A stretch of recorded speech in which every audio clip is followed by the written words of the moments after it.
नमस्कार. चला, आज आपण 12वी राज्यशास्त्राच्या तिसऱ्या प्रकरणातला पहिला टॉपिक पर्यावरण आणि शाश्वतता एकदम सोप्पा करून टाकूया.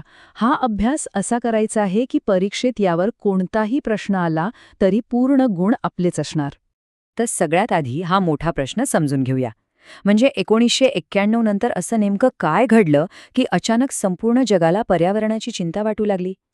याच प्रश्नाच्या उत्तरात आपलं संपूर्ण प्रकरण दडलेलं आहे. चला तेच शोधूया. ठीक आहे, तर आपला रोडमॅप कसा असेल?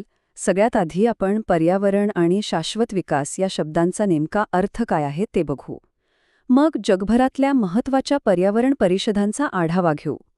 त्यानंतर आजच्या मोठ्या पर्यावरणीय समस्या कोणत्या आहेत त्यावर एक नजर टाकू. मग भारताची भूमिका काय आहे हे समजून घेऊ.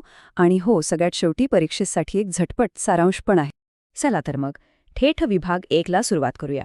कोणत्याही विषयाचा अभ्यास करताना त्याच्या मूळ संकल्पना म्हणजे बेसिक कॉन्सेप्ट्स पक्के करणं खूप गरजेचं असतं. एकदा का व्याख्या समजल्या की पुढचा अभ्यास अगदी सोपा होतो. तर पर्यावरण म्हणजे काय? बघा, पर्यावरण म्हणजे फक्त जंगलं किंवा नद्या नाहीत. आपल्या पाठ्यपुस्तकानुसार आपल्या आजूबाजूला जे काही आहे म्हणजे हवा, पाणी, वनस्पती, प्राणी, थोडक्यात सजीव सृष्टीला जगण्यासाठी आवश्यक असलेली प्रत्येक गोष्ट ती म्हणजे पर्यावरण. आता दुसरी एक खूप महत्त्वाची संकल्पना ती म्हणजे शाश्वत विकास. यावर हमखास प्रश्न येतो. याचा सोपा अर्थ असा की आपण आपला विकास असा करायला हवा की आपल्या आजच्या गरजा तर पूर्ण होतीलच, पण आपल्या पुढच्या पिढ्यांसाठी साधनसंपत्ती कमी पडायला नको. म्हणजे डेव्हलपमेंट आणि एन्व्हायरमेंटमध्ये एक बॅलन्स साधणं. बरं, आता आपल्याला दोन्ही महत्त्वाचे शब्द समजलेत. मग आता वळूया विभाग 2कडे. या पर्यावरणाच्या समस्येवर जगानं एकत्र येऊन काय पावलं उचलली ते पाहूया. ही टाईमलाईन परीक्षेसाठी खूप म्हणजे खूप महत्त्वाची आहे. यातील वर्ष आणि परिषदेचं नाव नीट लक्षात ठेवा. ऑब्जेक्टिव्ह प्रश्नांसाठी हे हमखास विचारलं जातं. बघा, सुरुवात झाली 1972च्या स्टॉकहोम परिषदेने. मग आला 1983चा ब्रंटलँड आयोग. त्यानंतर 1992ची ऐतिहासिक रिओ अर्थ समिट. आणि मग 2002 आणि 2012मध्ये त्याचा आढावा घेण्यासाठी पुन्हा परिषदा झाल्या. हा क्रम लक्षात ठेवणं फार महत्त्वाचं आहे. आणि हे बघा, हे चित्र आहे 2002च्या जोहान्सबर्ग परिषदेचं. रिओ समिटला 10 वर्ष पूर्ण झाल्यावर आपण किती प्रगती केली याचा आढावा घेण्यासाठी ही परिषद झाली होती. अशाच मोठ्या बैठकांमधून जागतिक धोरण ठरतात. अच्छा, मग या सगळ्या जागतिक परिषदांमध्ये कोणत्या समस्यांवर चर्चा होत होती? चला, विभाग 3मध्ये आपण त्या मुख्य पर्यावरणीय समस्यांबद्दल जाणून घेऊया, ज्यांचा सामना आज आपण सगळेच करत आहोत. आपल्या पुस्तकानुसार अशा 5 मोठ्या पर्यावरणीय समस्या आहेत ज्यांची नावं आपल्याला अगदी तोंडपाठ असायला हवीत.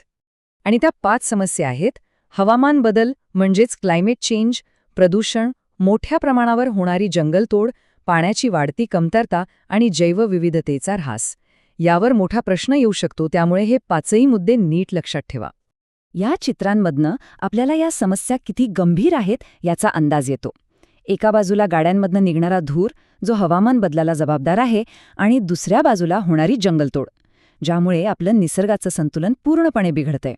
आणि गंमत म्हणजे ह्या सगळ्या समस्या एकमेकांशी जोडलेल्या आहेत. आतापर्यंत आपण जागतिक स्तरावर काय चाललंय ते पाहिलं. आता जरा आपल्या देशाकडे येऊया. भारत सरकार पर्यावरणाच्या संरक्षणासाठी काय करतंय हेच आपण विभाग 4मध्ये बघणार आहोत. आपल्या देशात पर्यावरण, जंगलं आणि हवामान बदलाशी संबंधित सगळ्या गोष्टींसाठी एक स्वतंत्र मंत्रालय आहे. त्याचं नाव आहे पर्यावरण, वने आणि हवामान बदल मंत्रालय. हे नाव नीट लक्षात ठेवा, कारण रिकाम्या जागांसाठी हा एक महत्त्वाचा प्रश्न आहे. तर हे मंत्रालय नेमकं काय काम करतं? सोप्या भाषेत सांगायचं तर पर्यावरणाशी संबंधित योजना आखणं, आपल्या नद्या, तलाव आणि जंगलांचं संरक्षण करणं, प्रदूषण नियंत्रणात आणण्यासाठी नियम बनवणं, आणि हे सगळं करत असताना शाश्वत विकासाचा विचार करणं. थोडक्यात काय, तर देशाच्या पर्यावरणाची संपूर्ण जबाबदारी या मंत्रालयाची आहे. चला, आता आपण या प्रकरणाच्या अगदी शेवटच्या टप्प्यात आलो आहोत. विभाग 5मध्ये आपण आत्तापर्यंत जे काही शिकलो त्याची परीक्षेसाठी एक फास्ट रिव्हिजन करूया. हा तक्ता तुमच्यासाठी एका पॉवरफुल रिव्हिजन टूलसारखा आहे. परीक्षेच्या आधी फक्त या तक्त्यावर नजर टाकली तरी खूप फायदा होईल. कोणती परिषद, कोणतं वर्ष आणि तिचं मुख्य काम काय होतं हे सगळं एकाच ठिकाणी आहे. वाटल्यास याचा एक स्क्रीनशॉट घेऊन ठेवा. तर मित्रांनो, अशा प्रकारे परीक्षेसाठी लागणारे सगळे महत्त्वाचे मुद्दे आपण कव्हर केले आहेत. पण जाता जाता एक महत्त्वाचा प्रश्न. एक जबाबदार नागरिक म्हणून पर्यावरण वाचवण्यासाठी आपण स्वतः काय करू शकतो? पुस्तकी ज्ञान तर महत्त्वाचं आहेच, पण ते प्रत्यक्षात आणणं त्याहूनही जास्त महत्त्वाचं आहे, नाही का? यावर नक्की विचार करा.